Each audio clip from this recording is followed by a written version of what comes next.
दोस्तों, आज मैं अपना खुद का विलेज में एक पिकनिक स्पॉट लेके आया हूँ। गुजरात में जूनागढ़ डिस्ट्रिक्ट में मालिया हाटीना करके तालुका पहले से, उस गांव से 3 किलोमीटर दूर वडाला गांव है। वहाँ पे मेघल नदी में एक वाटर फ्लो है जिसका नाम घोघम है।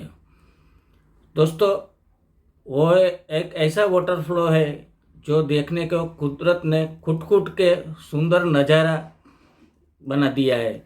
बारिश के सीज़न में वो स्टार्ट होता है, लगभग अक्टूबर नवंबर तक तो वो रहता है। तो आप सभी दोस्तों को मैं कह रहा हूँ कि एक बार आप हमारे गांव वडाला मेघल नदी में घोघम देखने के लिए ज़रूर आइए। फेस्टिवल में तो वहाँ पे उतनी भीड़ रहती है। अभी भी मैं लास्ट 2 दिन से देख रहा हूँ, बहुत लोग आ रहे हैं। तो मैं सभी आपको आमंत्रण दे रहा हूँ कि एक बार आप हमारे गांव में आइए और हमारे वाटर फ्लो जो है उनका नज़ारा का आनंद ज़रूर उठाइए।